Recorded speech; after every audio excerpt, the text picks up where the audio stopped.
Okay, we will call this meeting to order. This is the City of Buckeye Council meeting for Tuesday, February 3rd, 2026. We'll begin the meeting with the invocation led by Rhonda Everett from the Verado Community Prayer Group, followed by the pledge led by Councilmember Hagestad. Will you bow with me? Father God, creator of heaven and earth, what an honor it is and a privilege, Lord, to come before you.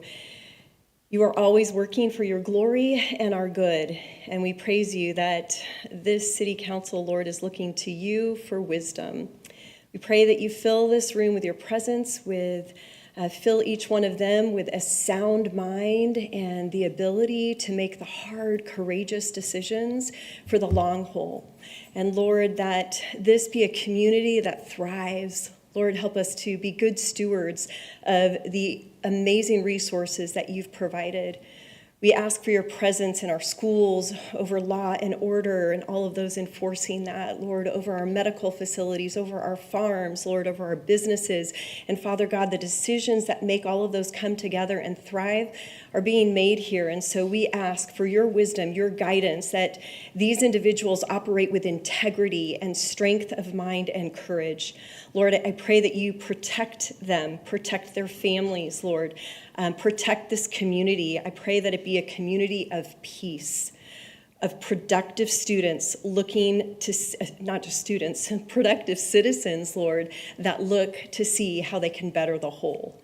We look to your guidance. We trust you for your way. In your name we pray. Amen. Amen. Join us in the pledge.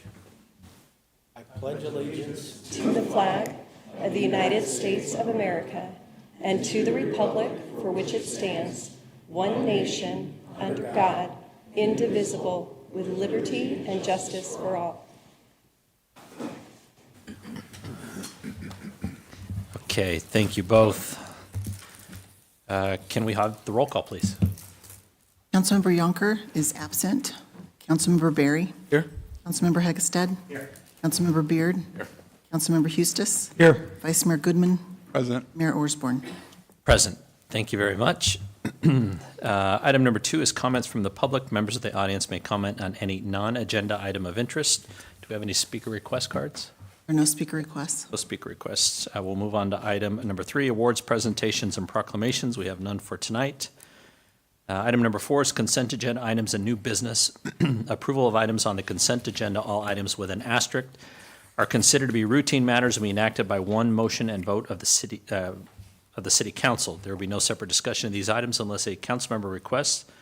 This section may include the approval of minutes from previous meetings. And council, I need to declare a conflict on item number 4I. And I've provided the proper documentation to the clerk's office. So I will not be voting on 4I. Is that what we had decided? Okay. Thank you. Okay, good. And not that that's what we decided, but there is a couple different ways to handle that. And I think what we're doing is I'll declare the conflict on this, won't vote on that in the overall consent agenda items. Yes, thank you, They're Mayor. voted through. Okay, I could not have made that more clunky. So council, what is your pleasure on council on the agenda items? Mr. Mayor, I'd like to make a motion that we approve consent agenda items 4A as in Adam through 4L as in Lincoln. Second. Have a motion and approval for the consent agenda items. All in favor, say aye. Aye. And opposed? And consent agenda passes. Unanimous. Public hearings. Item number 5A, council to hold a public hearing only to receive input on housing and community development challenges and needs in the city of Buckeye to help inform on how the city will administer the Community Development Block Grant CDBG program, which is funded through the U.S. Department of Housing and Urban Development under Title I of the Housing and Community Development Act of 1974 as amended. Rob. Good evening. How are we doing tonight? Doing great.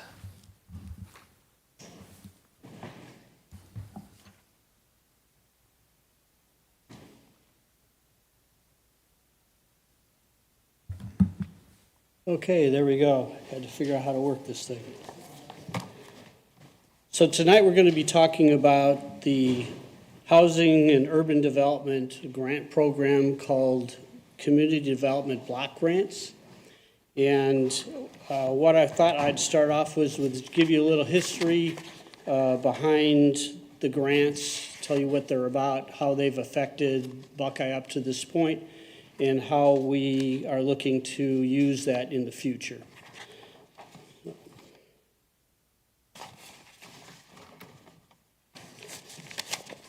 So HUD produces various types of grants. One is called Community Development Block Grant, commonly CDBG. And we have been a participant in that program for several years.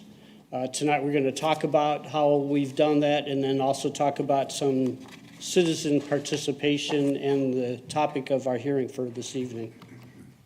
So over the past several years, Buckeye has belonged to a county urban, the Maricopa County Urban Group, which usually is cities that do not qualify to get direct funding from HUD on the CDB projects. So over that course of several years, we have been awarded about $1.2 million. That averages out to about $250,000 a year. However, we are big enough now to become an entitlement city, and that means we can get funds directly awarded to the city of Buckeye. And when I talked to the HUD representative, they figured that would be about $500,000 a year. So you can see that we have an opportunity here to double the amount of money we've been averaging up to this point in time. So before 2025, as I mentioned, we were part of this urban area group.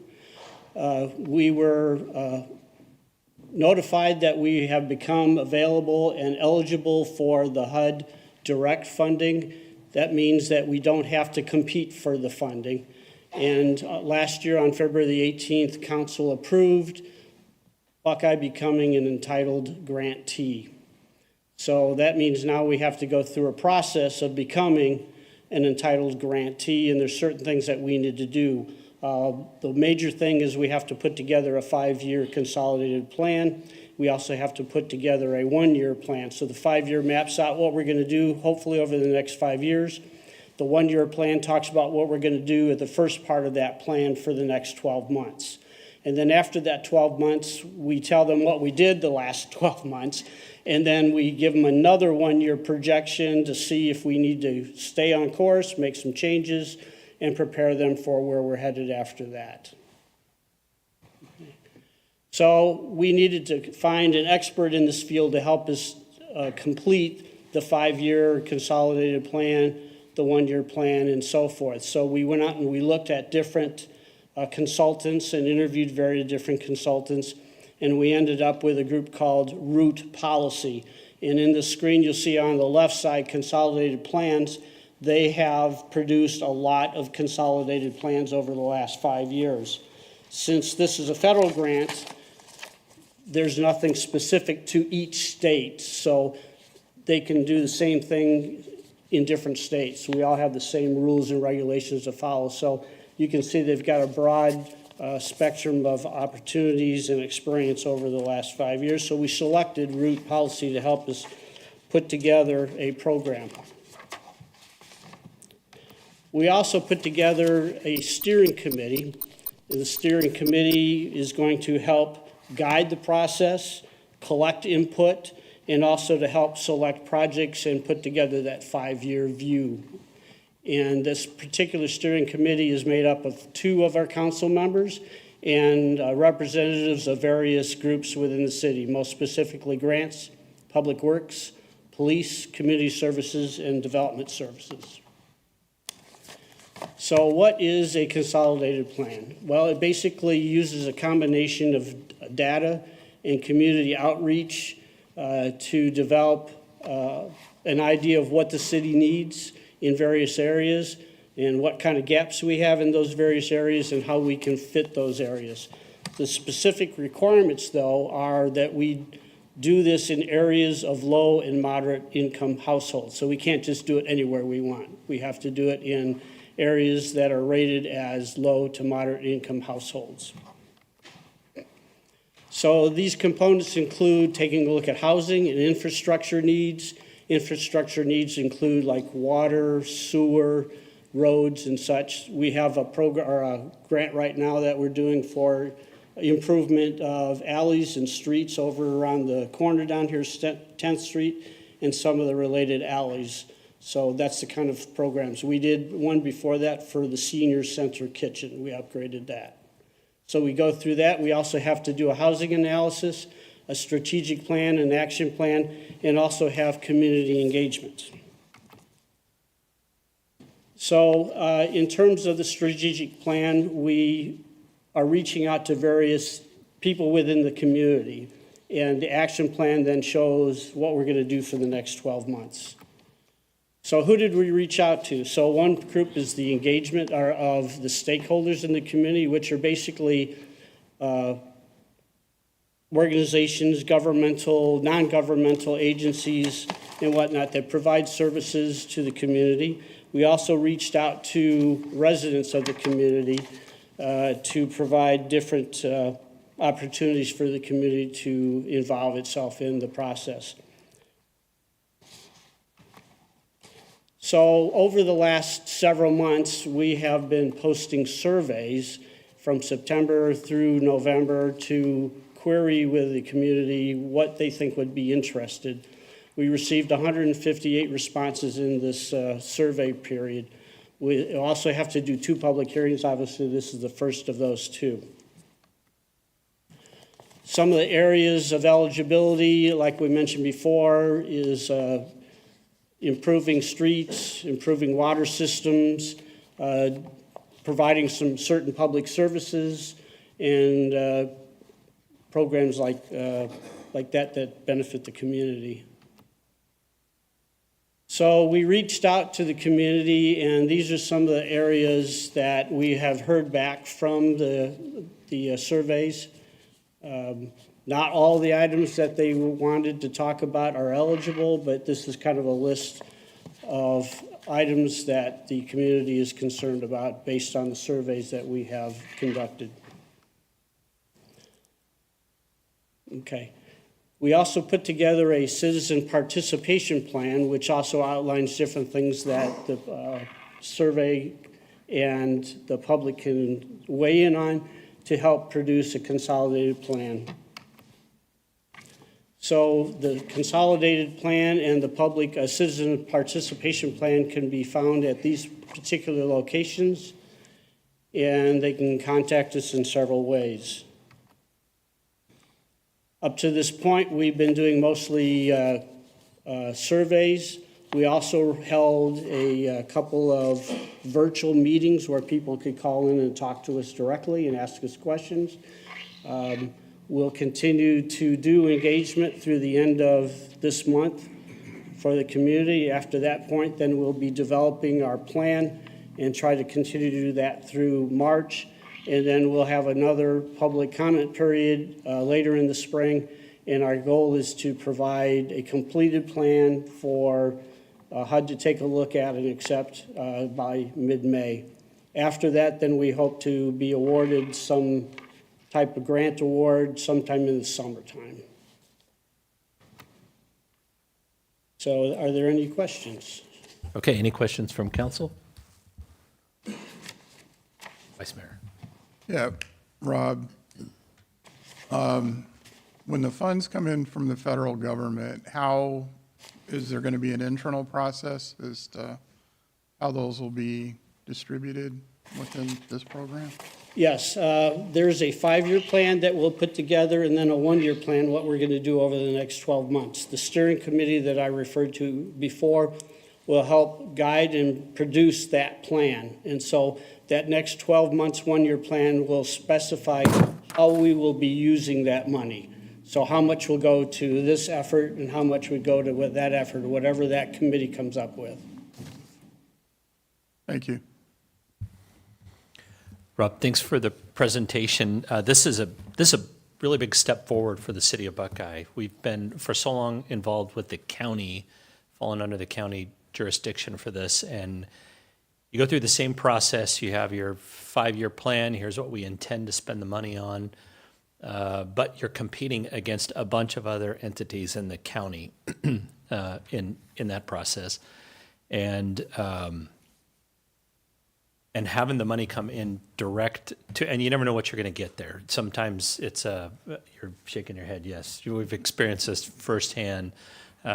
Sometimes you'll bring in a project that is exactly what the group had intended on funding the previous year, or have shown to fund. It's part of what our overall plan is, and then the committee goes completely sideways on you, and you have. Just to be clear, that's under the old urban group Correct. program. Yeah. And we were competing with numerous cities.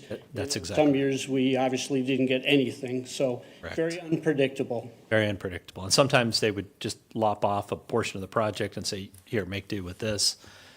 So incredibly unpredictable. It is going to be a complete game changer having the funding coming direct to the city to where we can delineate exactly where we want to spend it and actually double the amount of, on a more consistent basis, double the amount of funds that are coming in. Is there an ability to stack these dollars? So if we have a $1.5 million project, we wait 3 years, save up. Yes, there is, and if you have any questions, we have Frankie Lewington, he's with Root Policy. Okay. So he probably knows, he probably forgot more than we know about CDBG grants, but if I miss anything, just correct me, but you can come on up. But the answer is yes, we can stack these. So if you had, let's say you had a $1.5 million project, and we're only getting $500,000 a year, you can make that commitment to do $500,000 on that project this year, $500,000 the next year, or $500,000 the third year, okay? Correct me if I'm wrong, but I think you even commit to spend all that money the first year in hopes that you get the $500,000 the second year and the $500,000 the third year. Just know that you'll risk that the CDBG does not fund us because they didn't get appropriated by the federal government or something changed dramatically. Okay. Did I get that right? Yeah, so a little bit of nuance. So you can, and good evening, my name's Frankie Lewington. I'm a senior associate with Root Policy Research, and as Rob mentioned, we are assisting the city of Buckeye with the consolidated plan. So the funds each year do have to be obligated based on the goals that you created in your consolidated plan.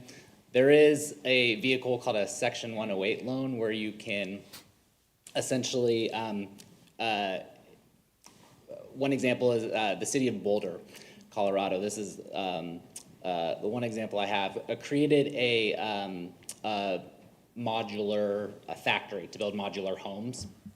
And so they kind of got a loan on that to help with the construction of it, and then use their future CDBG funds to pay back that loan. So that's one example where you can do it. In general, HUD doesn't love the stacking of funds, but in that case, you can. But that's a conversation that you have with your HUD rep to see if it is, if it's viable. Okay. And I'm assuming we're going to be pretty flexible with the projects. I think what the county program was very excited about funding was projects specific to infrastructure, upgrading pipes, adding sidewalks, redoing streets and such. And it seems like there is so much more flexibility we could put into it. I saw purchasing property, maybe some of the improvements that we're attempting to make in the downtown corridor. That sort of stuff can be woven into the plan so that we are doing the infrastructure projects, but there's also the opportunity to purchase property and maybe knock down a dilapidated building and encourage some growth on that particular corner. I see you both shaking your head yes, so we're. And there's some service groups out there, some non-governmental service groups that we could try to fund some money to if we needed to do that as well. It's just, you just got to figure out what you want to do over time with your money that you have, because $500,000 seems a lot, but after a while it doesn't, it goes fast, okay? Yeah. One just note about the public services eligible activities. you can only use 15% of your entitlement every year on direct public services. So if you got $500,000 this upcoming program year, that would be $75,000 that you could spend on direct services. Okay. The steering committee that we have will be in the middle of trying to figure out where we need to put the money and how it's deployed and put a 5-year plan together. And then we'll look at it every year to see, does this really make sense still, or do we need to make changes? Okay. Okay, great. Any other questions or comments from council? And we'll need to open a public hearing on this. You were just about to catch me, weren't you, Mrs. Attorney? So we'll open a public hearing. Do we have any speaker request cards on item 5A? There are no speaker requests. Okay, anybody from the public wishing to speak on 5A? Yes, ma'am. Come on up to the podium up here.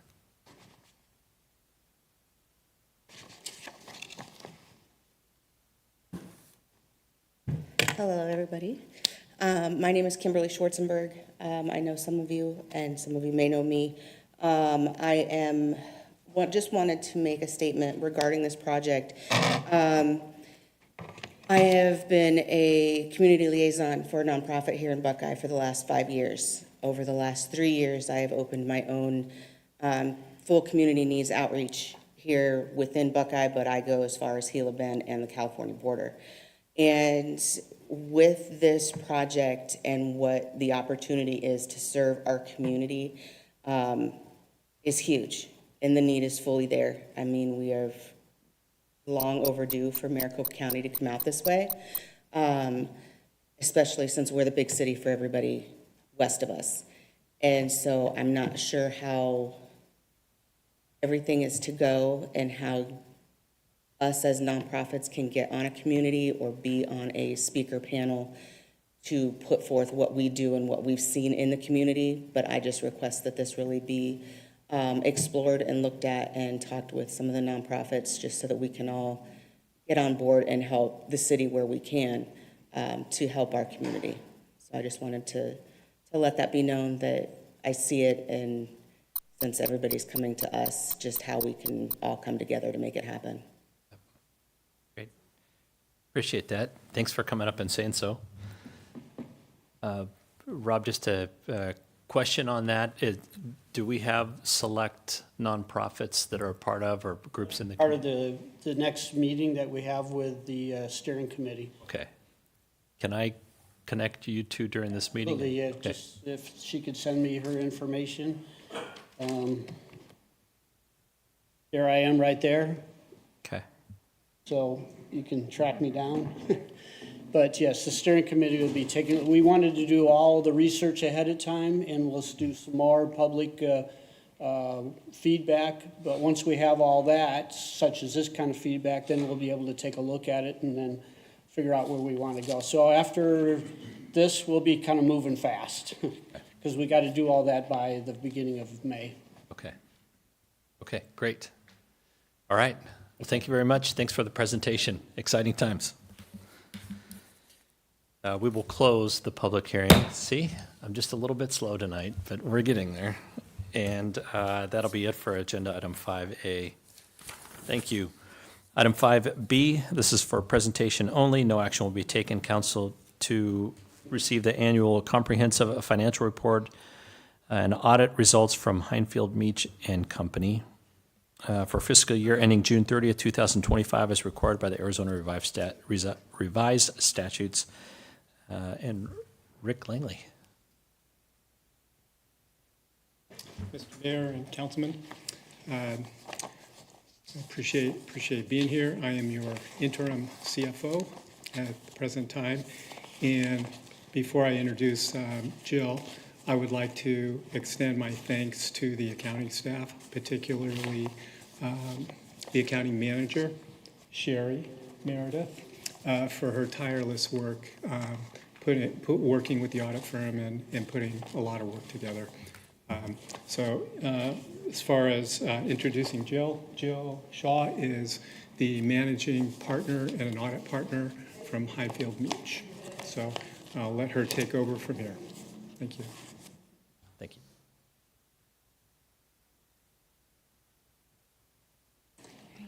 Rick. Let's see, get to my presentation.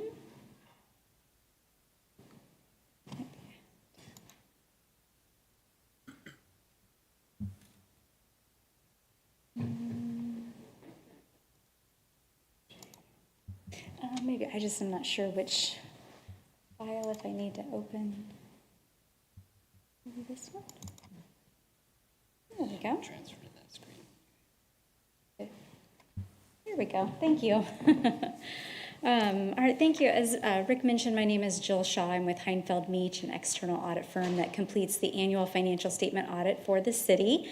And before I begin my presentation, I would also like to extend my thanks to the entire finance department, primarily Sherry, for everything that they do to make the audit a smooth and efficient process. We ask for hundreds of documents throughout the audit process, and she's always well prepared, her and her entire team. So we really appreciate that. With that, first we'll start with a little bit about the audit timeline. The audit process is about a 9-month process. It starts in May with the engagement letter being issued, and then we come out in the summer and we look at, do our what we call preliminary field work, where we do a lot of compliance work before the books have been closed. And then we come back out in September, October timeframe, and once the books are closed, that's when we look at the final numbers and do the traditional part of the audit. After that, it takes a couple of months to prepare the final annual comprehensive financial report that you all have seen, and so the final audit reports are issued in December. And this is just a reminder that statute does require that governing boards, councils such as yourself, review the audit report annually. And this gives you all a chance to ask questions and see those reports. It's a fairly new statute, I believe, a few years old, because not all cities were being provided the opportunity. This city has always done an amazing job with providing reports and having that active participation by council, but the reports are final, and city management has already accepted responsibility for the reports and responsibility for internal controls. So this is just reviewing and accepting those audit reports. Within the scope of the services that we provide as auditors, we do an audit in accordance with generally accepted auditing standards, government auditing standards, being a local government, as well as uniform guidance, which is the single audit piece that's required because the city spends more than $750,000 in federal awards. We also provide an audit for each of the 7 separate community facilities districts. We also provide an opinion on the annual expenditure limitation report, which shows that the city is spending within statutorily required amounts. As well as we are required to look at specifically the Highway User Revenue Fund, the HERF fund, and expenditures from those funds to make sure that they are in compliance with statute as well. So at the end of the audit, we issue what we call a communication to governance letter. So the presentation includes a lot of the things that are in that letter. And within any of our communications, we do typically talk about fraud because it is a common misconception that our responsibility and our primary role during the audit is to look for fraud and uncover fraud. And while we do conduct some inquiries with management and employees and even a council member about their awareness of fraud, to make sure that there's not something that we should be aware of. That's not our primary goal of the audit. Our primary goal is to provide reasonable assurance over the financial statements. So we're setting some materiality thresholds, and we're looking at balances to make sure that the financial statements are prepared in accordance with accounting standards, and there are not any material misstatements within those or any material fraud. But ultimately, management does accept responsibility for the financial statements. They sign a letter at the end of the audit stating as such, and that is what concludes the audit process. During the year, there was one new accounting standard that was required to be implemented regarding compensated absences. Previously, a liability was only recorded in the financial statements for amounts that were vested and would be paid upon termination of an employee's termination with the city. But the new standard now requires that the liability include not only vested balances, but also balances like maybe sick leave that's not going to be paid out at termination, but sick leave balances that are likely to be used in the next year. So it involves some estimation, and it did result in a restatement of $1.7 million to the city's financial statement beginning balances. And this was implemented by all governments nationwide and was just something new. Our communications also require that we talk about any significant estimates in the financial statements. And the only significant estimate is the assumptions around the pension plan liabilities, because those are done by actuaries and they crunch all those numbers based on participants in the pension plans. And so this is not a new estimate within the financial statements, and is similar to all governments that participate in such pensions. So no particular risks there. It's just something that we're required to notify boards about. We're also required to notify boards if we made any audit adjustments during the audit process. So what we do is we take the underlying general ledger that comes out of Munis, the financial reporting system, and those are the numbers that we audit. So if we have to make audit adjustments, that means that we have typically found an error or a misstatement. So I'm happy to report that we did not have to make any of those audit adjustments or recommend any audit adjustments that met that criteria. So I always tell boards and councils that is one of the best indicators of how an audit went, is if we did not have to make any significant audit adjustments, that means those underlying balances were correct. Just a few other required communications. If we had had any disagreements with management about application of accounting principles, we would have been required to include those in our communications. So I'm happy to report there was nothing of that nature. Management did provide that letter at the end of the audit, taking responsibility for the financial statements, as I mentioned. And then we also, being independent auditors, we also are continually assessing our independence with this city. And primarily, one of the things that impairs independence is providing non-audit services. And for the city, we do not provide any non-audit services. So that's good. In some cases, auditors can get into a situation where they're getting close to auditing their own work if they're doing, if they're helping quite a bit. So nothing of that nature that happens with the city. The city prepares their own financial statements. The biggest report that's issued is the annual comprehensive financial report. That's the one that includes our independent auditor's report on the financial statements. So just to highlight a few pages of that, on page 1 is our independent auditor's report. We did issue an unmodified opinion, also known as a clean opinion. So that's great news. That's the best that the city can do. On page 6, there's a management discussion and analysis, which takes some of the numbers from the financial statements and provides some backgrounds about, why maybe revenues increased or decreased or expenses changed. So that is a kind of more of a plain English part of the report. On page 17 are the audited financial statements, and then on page 33 are the notes to the financial statements that give a little bit more background to those numbers. And then lastly, on page 121, this is the statistical section, which is actually unaudited, but it provides a lot of good 10-year trends to show how the city has grown over the last 10 years, provides information like top taxpayers, top employers within the city. So it tends to be, some of the more interesting information in the report.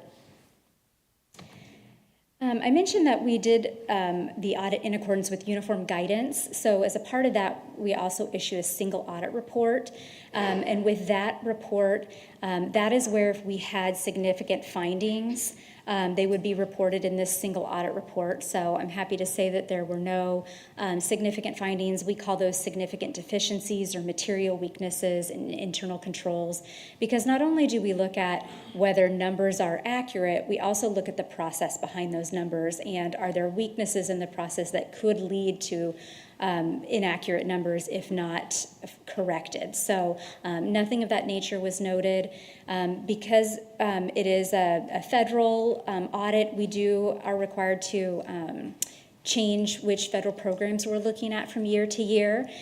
Typically, it's the bigger ones. This year, we did look at the airport improvement program and some of the monies that are being spent on capital projects over there, and had no findings related to that audit.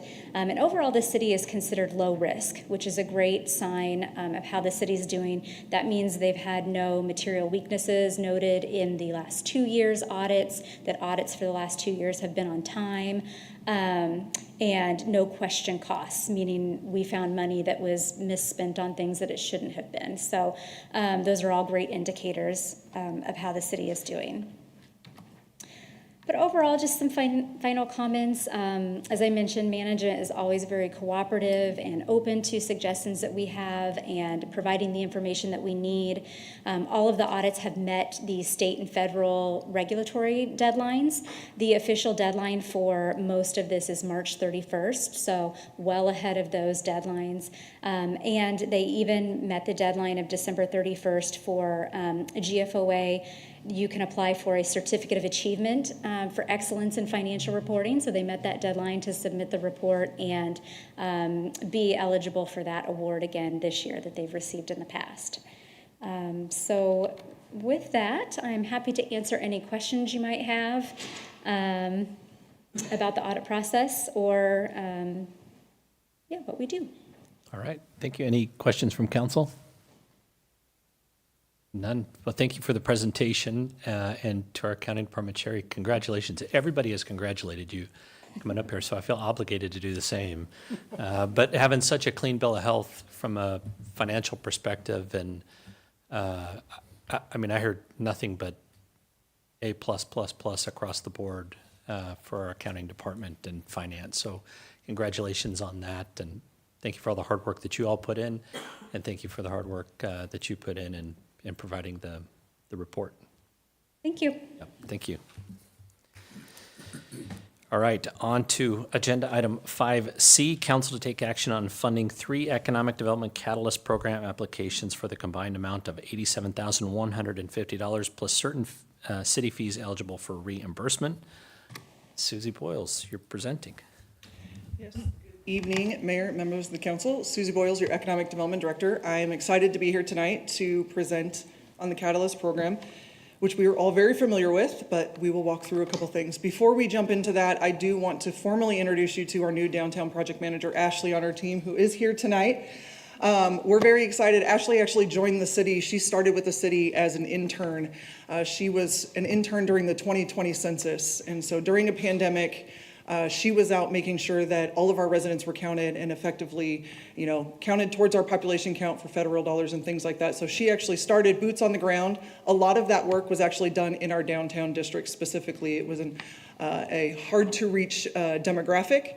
And so a lot of the work she did when she started with the city as an intern was in downtown. We're really excited that over 4 years later, she is now our downtown project manager. And so while you get to hear from me tonight, moving forward, she will actually be leading our catalyst and in front of you presenting all of the exciting things. So we're very excited about that. You just giving her the night off? Is that what's happening here?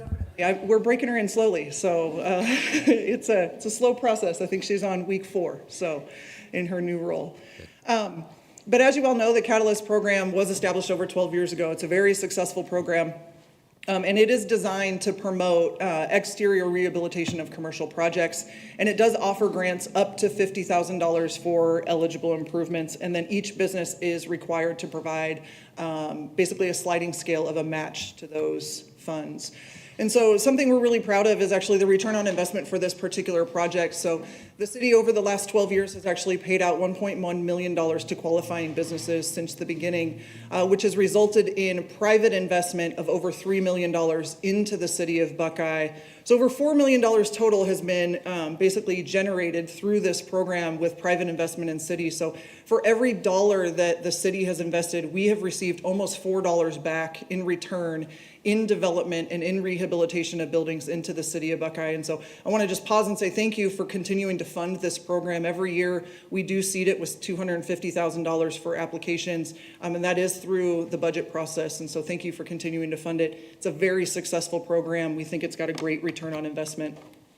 So I want to recap. The last time I was in front of you, we made a couple of adjustments to the program. So I just want to create a refresh.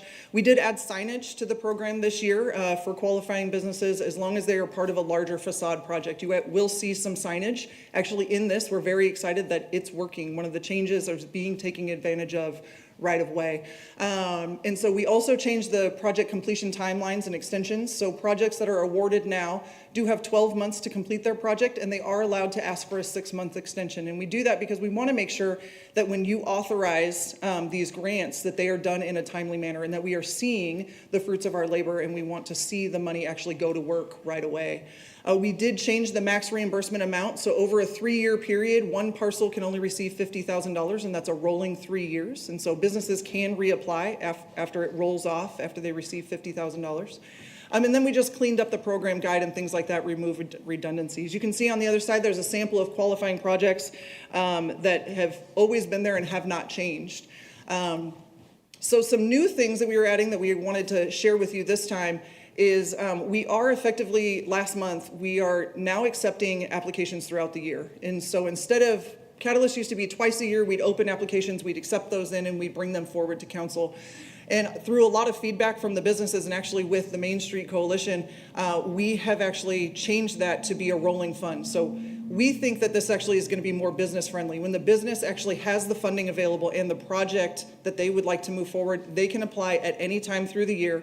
We will process it through the same process as we always do with Catalyst, and then we will bring it forward to council. So we're hoping that we will actually get more applications because it's going to be more business friendly. But what you'll see moving forward, instead of like tonight, we batched 3 projects to come forward to you, you may see 1 or 2 at a time based on when businesses are actually able to move forward with that application. So we're really excited about that program change. A couple other program changes is the Catalyst program does mirror the city's procurement policy. So when the city updated our procurement policy, we did update the way that we require businesses to provide bids and things like that for Catalyst. So we updated that. That's just an administrative function. We clarified eligibility, so city council members, municipal employees, and immediate family members are not eligible, but we added that quasi-government entities such as school district and utility companies are not eligible. And then this isn't necessarily new, but we wanted to formalize it, that applicants, as they come through this process, there is a whole city team that is dedicated to helping Catalyst projects through the process from early on, understanding what are the requirements, what are the permits, what do they need to understand as they move forward. And so every project you're going to see tonight understands what the city process is. The team has been working with them behind the scenes well before they are brought to council. But that is something that we always want to make sure we're doing, is that we're working with projects ahead of time, making sure that when we can find a way, we do to help them through our processes so they can move forward with their projects. Just a reminder of things not changing. Again, it is funded at $250,000 every single year. The award amount does stay the same at $50,000 per qualifying project.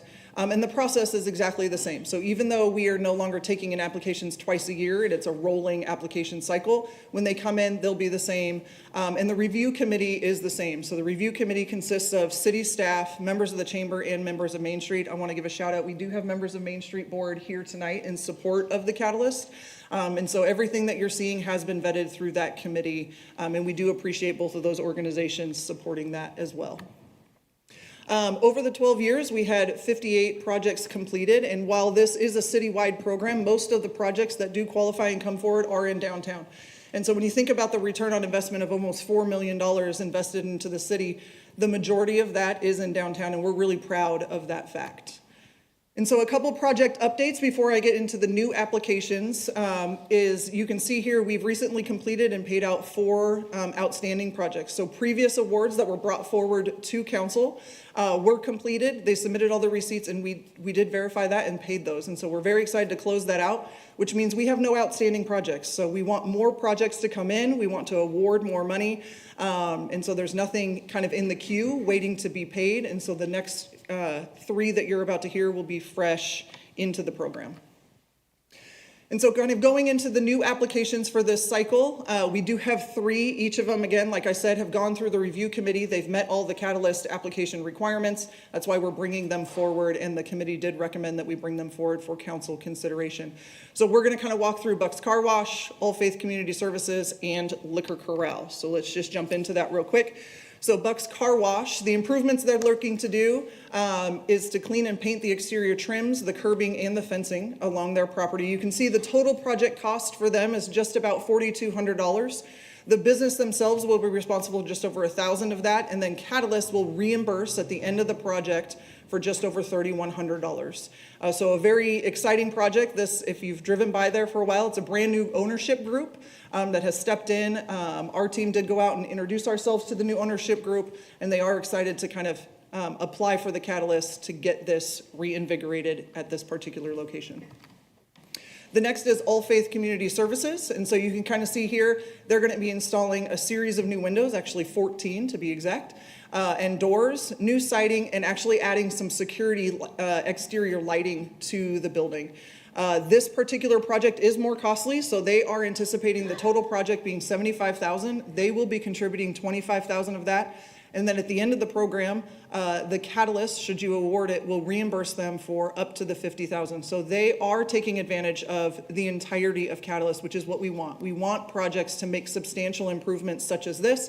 We think that this is a great candidate for that, and they are maxing out the particular contribution. And then the last one is Liquor Corral. And so you can see here, they are actually going to be replacing 3 of their different signs.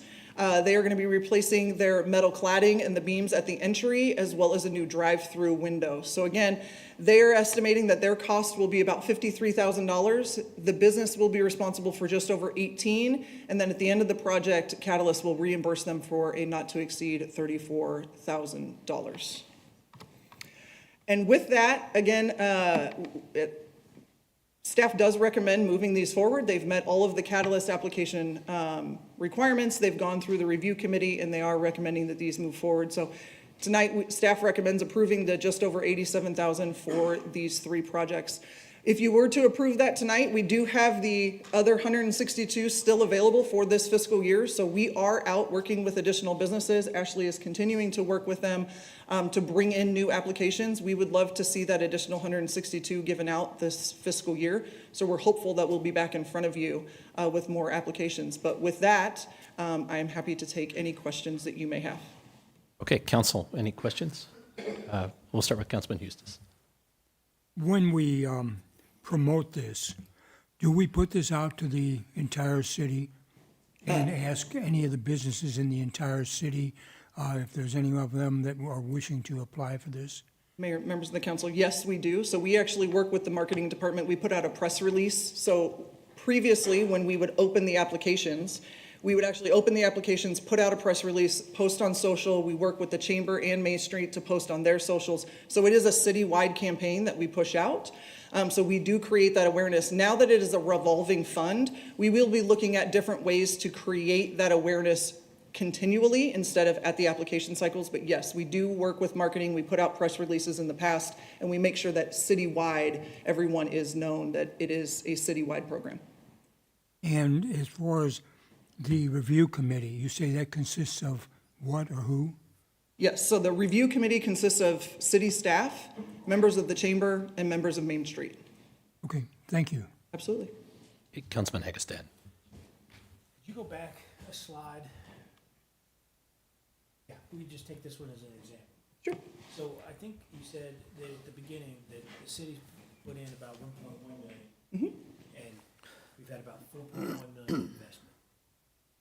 But the examples that we have tonight, the Catalyst program is actually putting in more money than the private entity. So how does it turn out that we end up putting in less than the total? Yes, so Mayor, members of the council, the way that works is you have to look at the complete history. So in the history, we have had other projects more than contribute what the city has been able to contribute. And so that's why the delta is different. So when you look at the whole history, so yes, tonight, there is a different perspective on that. But over the 12 years, we have the breakdown of certain projects are actually maxing out more than what the city can actually pay. And so the delta on the business side is actually larger than what the city's contribution is. So it's an aggregate of everything. So over time, it works out It does. that way, but these particular projects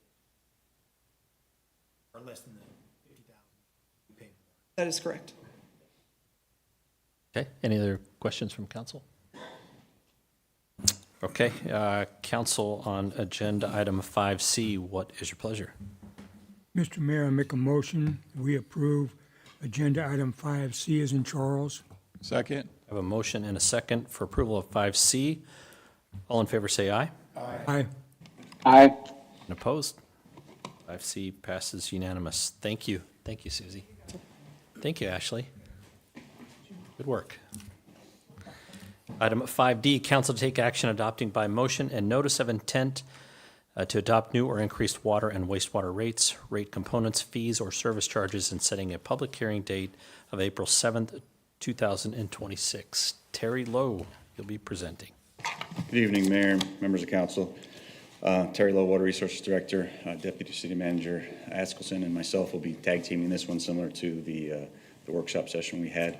I'll start off, give a little bit of history of the journey that we've been on, and then we'll seek your approval on the next step, which is the issuance of a notice of intent to raise rates. So starting off, getting a little bit of a history and timeline. We started this 6-8 months ago, this process 6-8 months ago with council, establishing a water and wastewater rates committee. We shortened it to WRC. And in that process, the committee, made up of residents of every district as well as someone at large, went through all the steps that you see before you. The biggest one was taking a deep dive into what it meant to run a utility. We talked about the flow of water at the workshop session, and we looked at every facet of the utility and essentially what drives costs and where the rates, what drives those rates, what the costs go into. Really, it comes down to our assets in the whole grand scheme of things. It determines personnel, it determines commodity purchases. But in essence, we took every facet of the utility business with the WRC to formulate the recommendations that are here tonight, with some modifications along the way. As you'll see, we had opportunities to meet with the public as well as yourselves. And our recommendations will be an updated structure, certainly updated rates, and then the adoption of a multi-year rate cycle. On the 9th of October, the WRC voted on our approach, and we took the show on the road in October, November, and December, where we ramped up our social media campaign, as well as met with members of the public at open house sessions, as well as more structured meetings with our HOA partners. Looking a little bit to the future, the next steps with this process are, again, today would be the notice of intent, and then 60 days from now, which would be a public comment period, would go to council for adoption of those rates and then go live in May. So today we'll talk about the rates themselves, the impacts of those rates. We do some comparisons with our bills for various users, customer classes, as well as comparison with other communities in the valley. And then a little bit of a follow-up from a workshop session. We heard some things from council and made some modifications to what we're presenting tonight. So in general, our recommendations, we adopted a process or a philosophy of gradualism with respect to our rate making. And what that does is that because of we went through many years without rate adjustments or significant rate adjustments, and so not to gravely impact our ratepayers, the gradualism approach is a way we can stair-step our way to where we need to be financially, while allowing our ratepayers to come along for the journey without hitting them significantly. Tonight we will recommend a 4-year rate plan. The WRC voted in a 5-year rate plan. As we looked at the numbers, 4 years seems to be the better approach and time horizon. And then we'll look at our new rate structure that we're proposing, which is an update of our old structure with some enhancements, as well as allows for some fairness to our customers as well. So with that, I will turn this over to Jared. He can go through all of the numbers.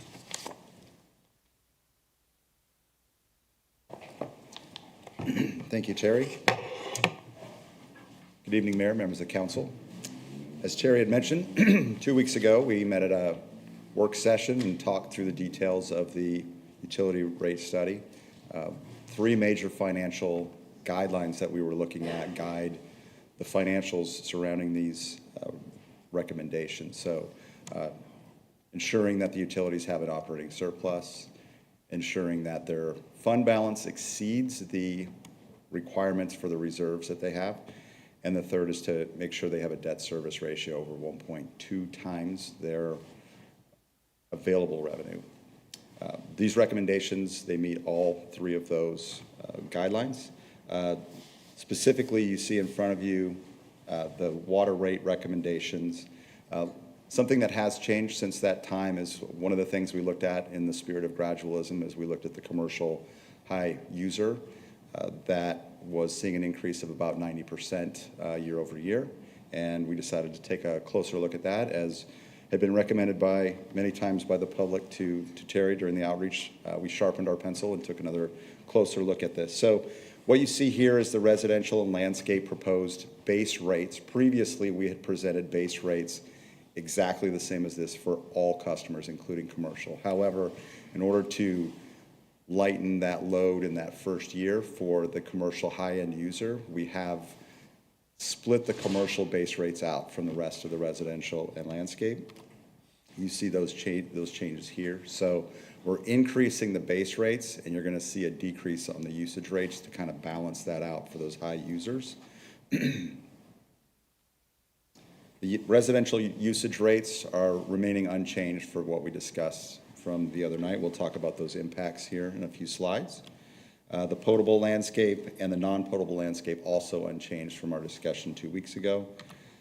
However, on the commercial usage, as I mentioned, we're increasing the base rate. However, we're decreasing the usage. And if you see in 2026, originally we had 4 tiers, but to kind of smooth this out a little bit and ramp up, in the first year in 2026, we'll be looking at just having two tiers. And then in year 2, we'll look at having a 3rd tier, and finally in year 4, we'll go to that 4th tier. So that'll allow us to kind of ramp into that impact instead of hitting it all at one time.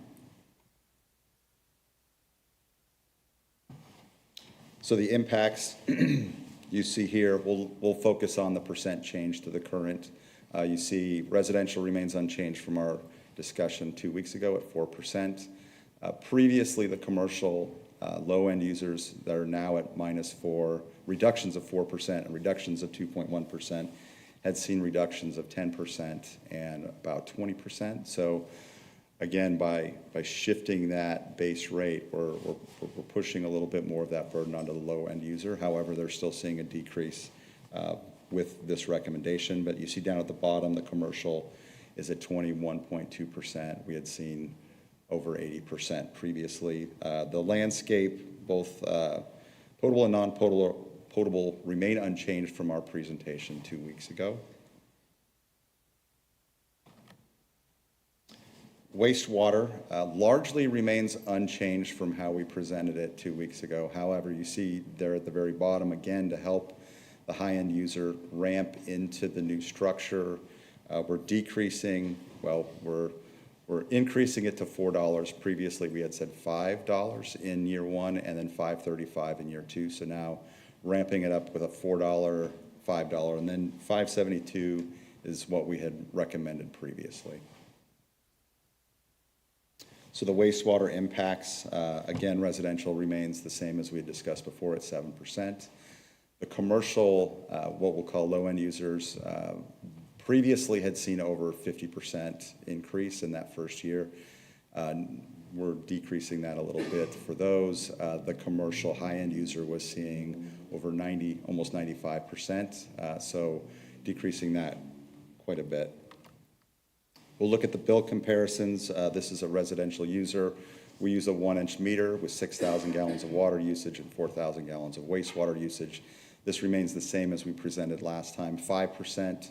$6.62 per month increase for the residential user. The commercial low-end user, 1-inch meter in this case with 15,000 gallons of usage, we're seeing a 4.3% increase. For the commercial 2-inch meter with 20,000 gallons of usage, you're seeing a 12.8% increase. And finally, the high water user, 2-inch meter, 8,000 gallons of usage per month. You're seeing now just under 30% increase. Previously, this had been at 90%. Some of the questions that came up during the work session that we weren't able to answer, this slide is identical to what we had shown before, except we added in the dates of when these rates had last changed. So Avondale recently, well, a year ago in May of 2025 had increased theirs. Peoria and Glendale, June of 2025. The previous summer, July of 2024, Surprise had made their last changes. Liberty Water, you see, is marked as September of 2025. That is when their application went to the Arizona Corporation Commission, is still under review. EPCOR is January of 2022, and finally Goodyear just at the end of last year, December of 2025. Another item that we had some discussion about was when have we last had rate changes? And what you're looking at here is a residential utility bill showing the different rate changes over the last 11 years. So this again uses a 6,000 gallon usage and a 4,000 gallon wastewater usage.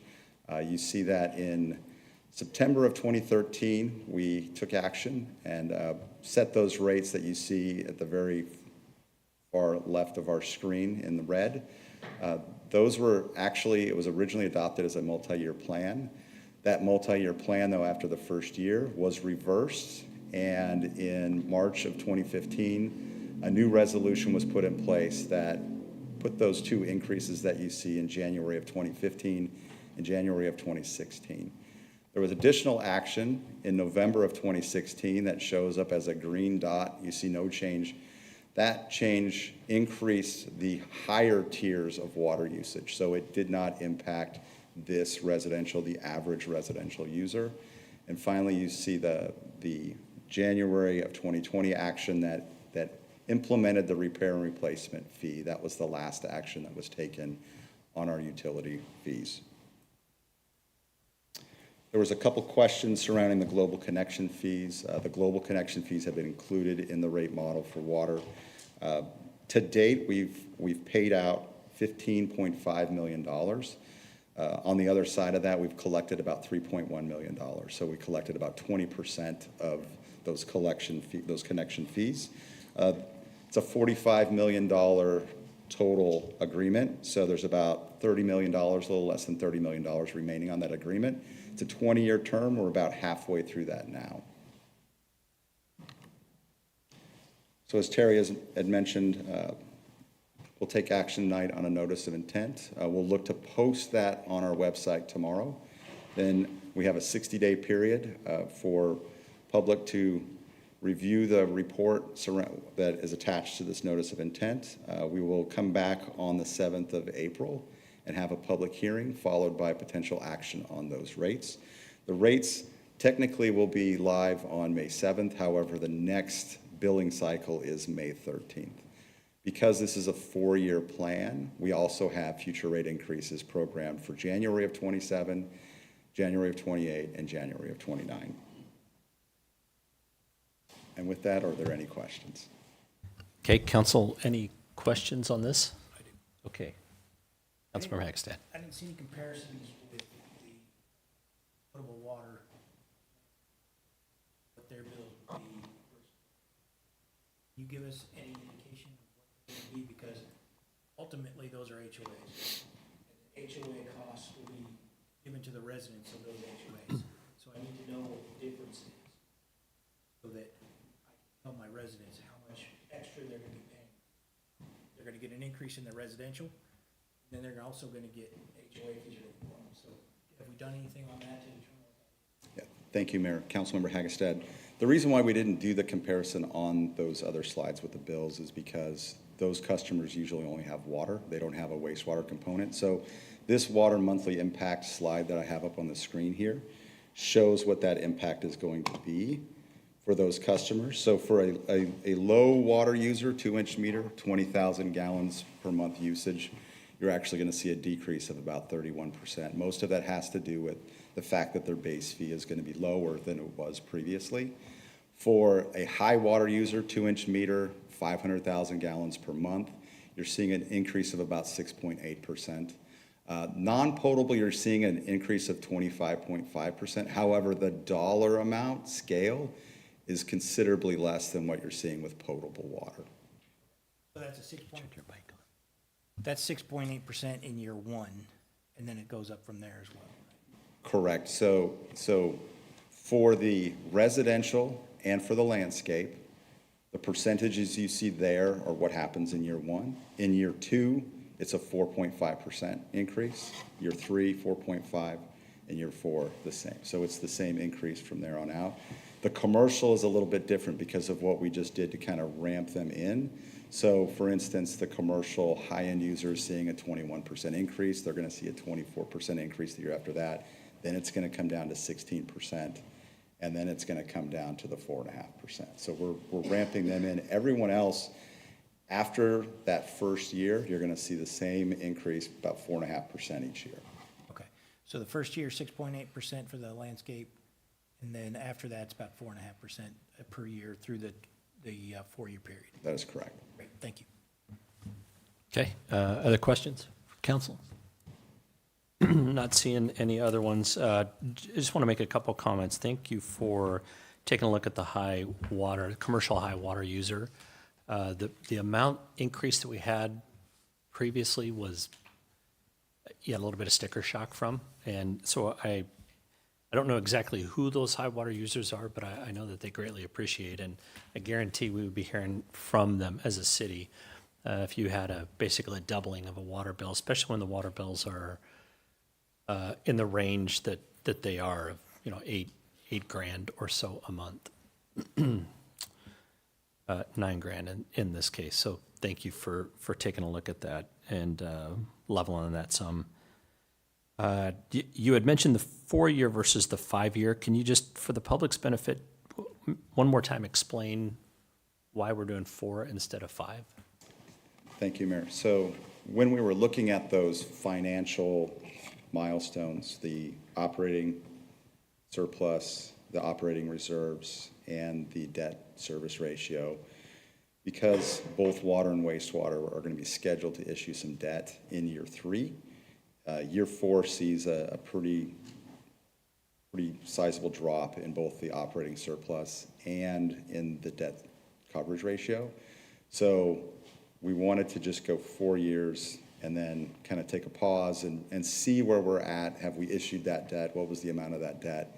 And then we can come back and essentially redo the model again and redo it. But it was because in that 4th year, we were seeing the thresholds, we were getting closer to those thresholds. We wanted to pause at that point.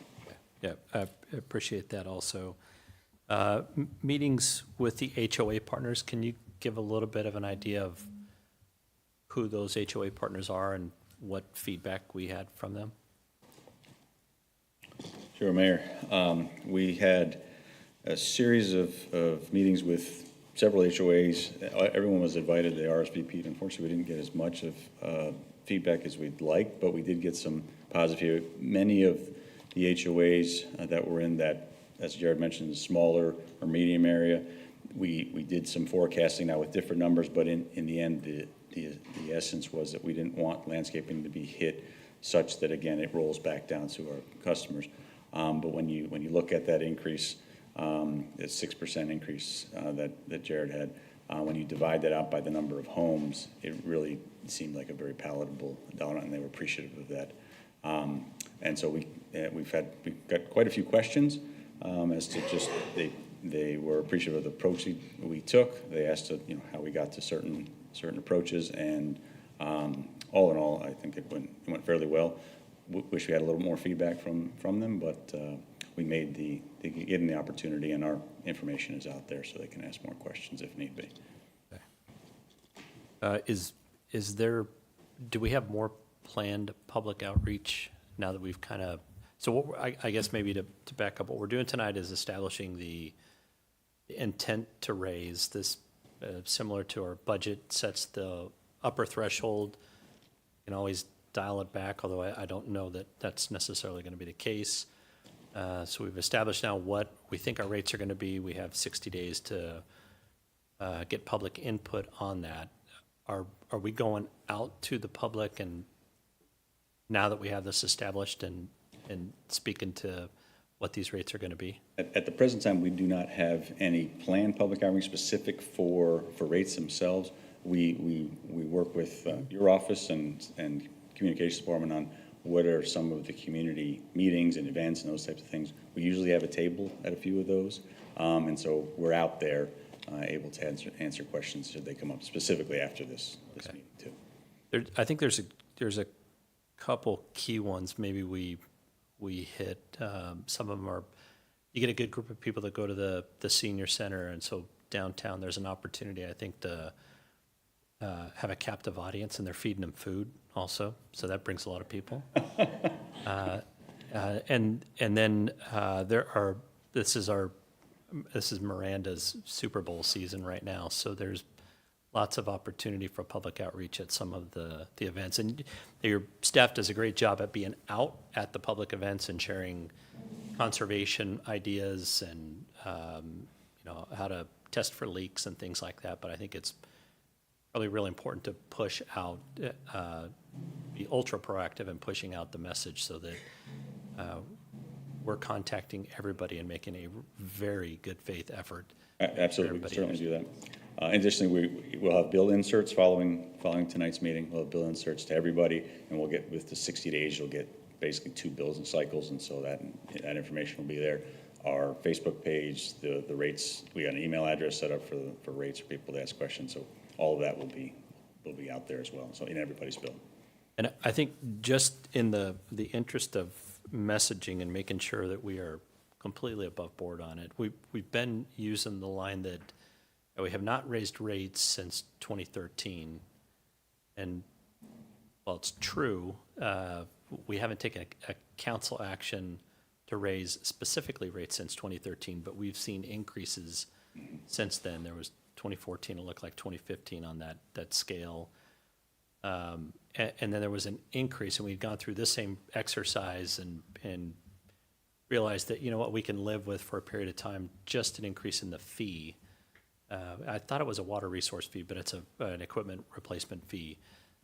But if I'm public, I'm counting that as you're increasing my water bill, and that's what we're talking about. So I think it's really important when we're messaging out, while we haven't taken a council action to increase specifically the rates since 2013, there have been increases in the bill, and I don't want that to blow back on the water department or the city that, well, you guys were not straight up about how long it's been since we've seen an increase in revenues coming into the water department. Understood. I know it's probably a small item, but I think it's a very important item, and we need to be straight up with the public on.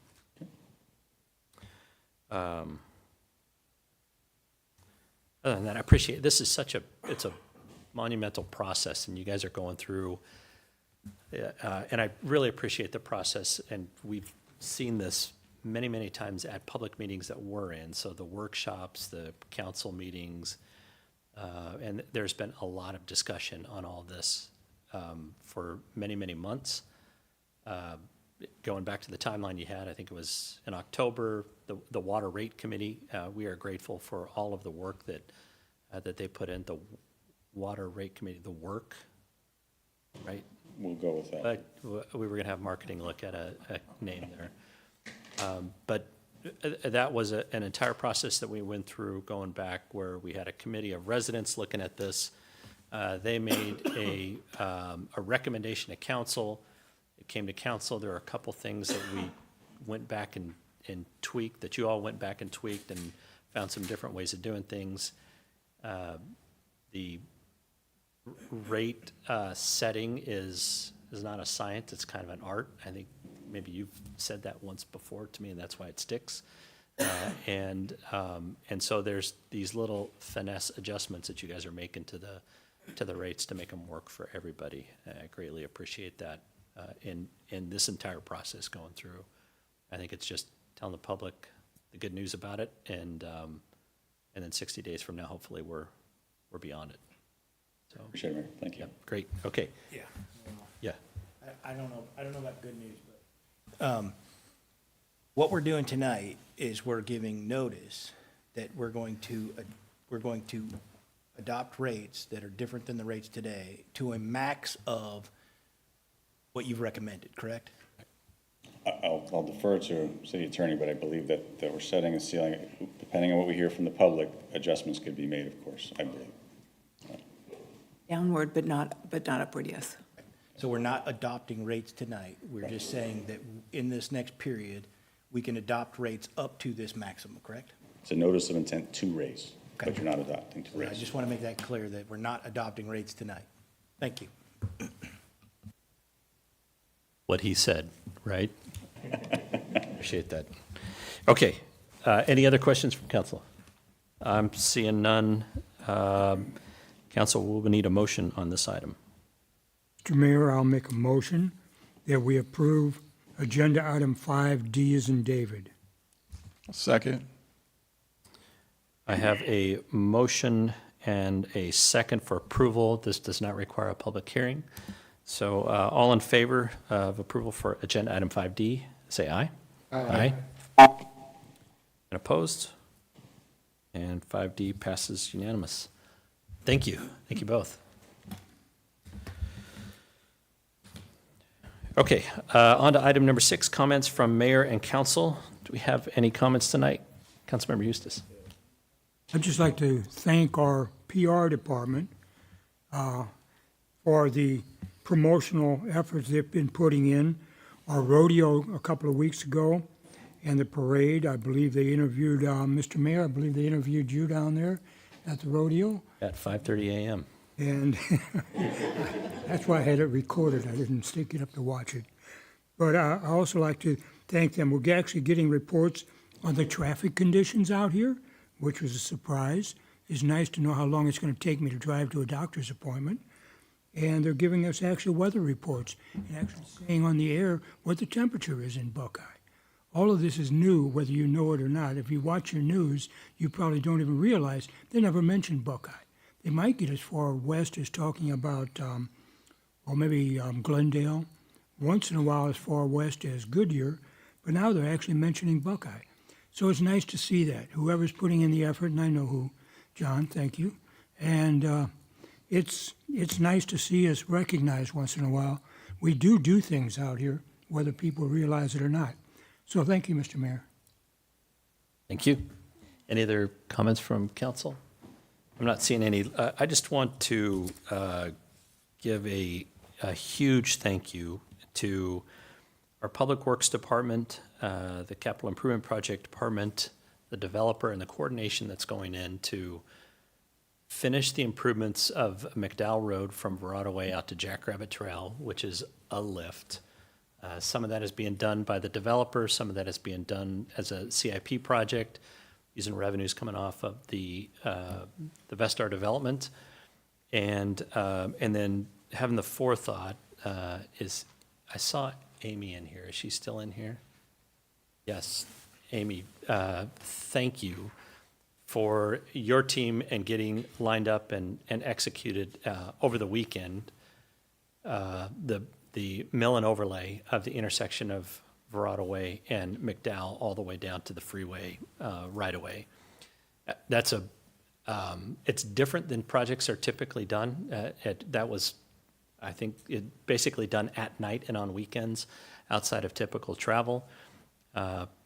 It was a slog getting back home from Costco. We did it purposefully, even though Maps wants to send you to Perryville to get back home up in Verrado from Costco. So a little bit of short-term pain, but the project is nearly complete in one weekend. And so thank you to everybody that had a hand in that, making that project go.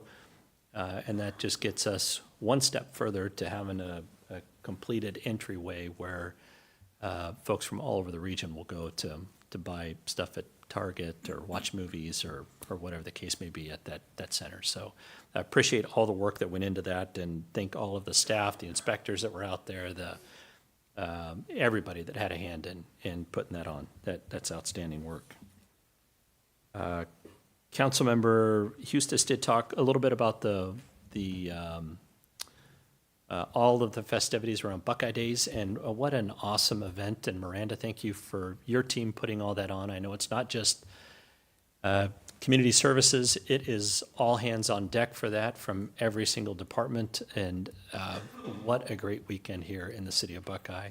Had nothing but raving reviews of the Wild West show being taken down to next to the museum, and the rodeo and everything else that went off without a hitch over the weekend. And then there's another little event that's coming up in about a week and a few days. Really excited about our Buckeye Airfare. I'm probably taking some of your talking points here, aren't I? Okay. And incredibly excited about this also. I would, if you have not seen the night air show at the Buckeye Air Show, Buckeye Airfare and AOPA Fly-In, you have to go to that this year. Last year we had fireworks. We had a plane that shoots fireworks out of its wings. We were shooting fireworks at him. We had a drone show. It's okay, Miranda, you can admit it. And it was incredible. And folks asked, what are we going to do to top that? And I said, we're going to blow stuff up. The chief is leaving right now.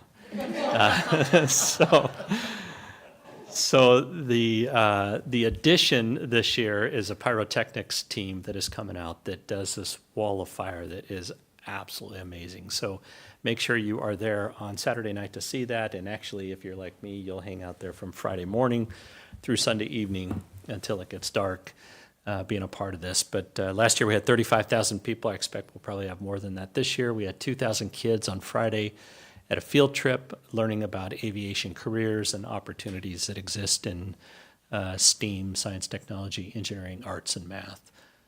So an incredible time for us to show off. Miranda, we had a economic impact study that was done a couple of years ago by ASU, and that showed about a $5 million impact to the region, the West Valley region. We should see we're going to have that same team out this year that are going to do that same economic impact study, and it should be a significantly bigger impact because we have many more hotels built, many more restaurants available, and we should see a much bigger part of that impact here in the Buckeye area. So a lot of opportunity ahead for this, and we can continue to grow this into that kind of Sun and Fun or that AirVenture Oshkosh event on the West Coast. Really excited about that. Do you want to just continue talking about it? We can. I should stop. Yeah, we could spend the night. I'll stop there, and I sure appreciate staff and everything that they do. And item number 7, city manager's report and summary of current events. I will always defer to you when it comes to talking about the airport. Nobody can get as excited about it. So we do have a team that will make sure that you are off-site in the after hours and do not spend from Friday morning till Sunday night at the air show. We learned that lesson last year.